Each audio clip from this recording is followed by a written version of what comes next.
आदरणीय धर्मनिष्ठ सज्जनों, पूजा व सत्कार करने योग्य पवित्र माता और बहनों व नौजवान साथी, कहते हैं कुछ लोग कि हमारा जो मन है उस मन को हम कंट्रोल कैसे करें, मन को कैसे मारा जाए।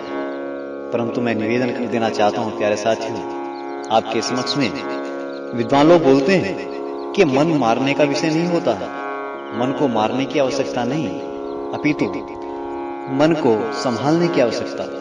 हमारा मन क्या कर रहा है, किधर जा रहा है, हम चाहते क्या है, हमें करना क्या है, बस हम ये जानने का प्रयास करें। उसको संभालना कैसे, जिस प्रकार से हमारे पास एक यात्रा करने के लिए एक सवारी होती है जिसको घोड़ा बोलते हैं। उस घोड़े को यदि हम संभाल करके रखते हैं, यदि उसकी लगाम हम अपने हाथ में संभाल करके रखते हैं तब तो ठीक है, अन्यथा वह घोड़ा आपको आपके मार्ग से विचलित भी कर सकता है, आपको भटका भी सकता है और आपको आपकी मंजिल तक नहीं पहुंचा पाएगा।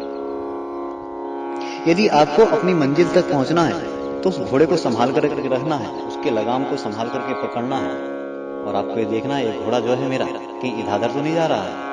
यदि आपने उसकी लगाम को ढीला छोड़ दिया तो आपको आपके पथ से विचलित भी कर सकता है, और यदि आपने उसकी लगाम को संभाल करके रखा तो आपको आपकी मंजिल तक भी पहुंचा सकता है। ठीक इसी प्रकार से मन, यदि आपने इस मन को अपने संभाल करके रखा तो आपकी जो मंजिल है उस मंजिल पर भी पहुंचा सकता है, और यदि आपने इस मन को ढिलाई दे दी तो प्यारे मित्रों ये आपको आपके मार्ग से विचलित भी कर सकता है और आपको पतन के रास्ते पर भी पहुंचा सकता है।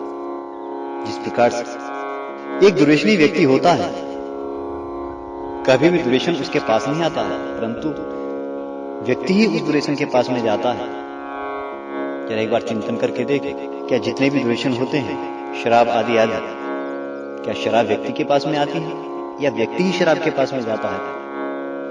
हमने मन की लगाम को ढीला छोड़ा, हम जिस मार्ग पर चल रहे थे उस मार्ग पर चलना भूल गए और हमने क्या किया कि मन की लगाम को ढीला जैसे ही छोड़ा तो मन हमारा इधर उधर भटकना शुरू हो गया, मन हमारा इधर उधर भटकना शुरू हो गया और जाकर के हम कहां दुर्व्यसनों में फंस जाते हैं। उसमें मन की गलती नहीं है, उसमें गलती किसकी है? गलती हमारी।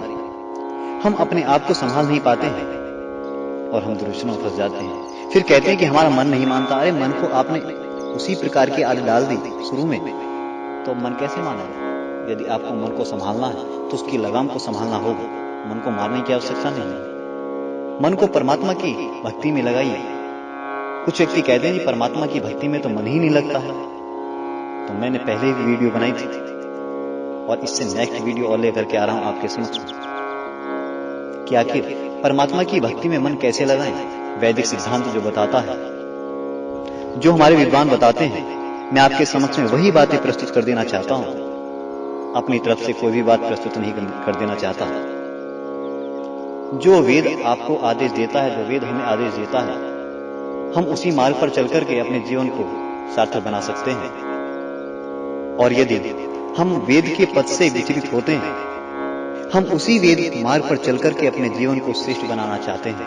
प्यारे मित्रों, आइए जानना चाहते हैं कि परमपिता परमात्मा की भक्ति में मन कैसे लगता है, कैसे हम दुर्व्यसनों को छोड़ते हैं और किस प्रकार से मन परमात्मा की तरफ आता है। जीवन को सार्थक बनाना है तो हमें मन की बात ना मानकर के मन को अपनी बात मनवानी है। और वो बात कौन सी? जो परमपिता परमात्मा ने हमें वेदों के आधार पर, जो परमपिता परमात्मा ने हमें वेद के आधार पर जीवन जीने की कला, जो परमपिता परमात्मा ने हमें वेद का रास्ता दिया है, हम उसी रास्ते पर चल करके अपने जीवन को श्रेष्ठ बनाएं। इन्हीं शब्दों के साथ अपनी वाणी को विराम देना चाहता हूं। ओम इति सत्।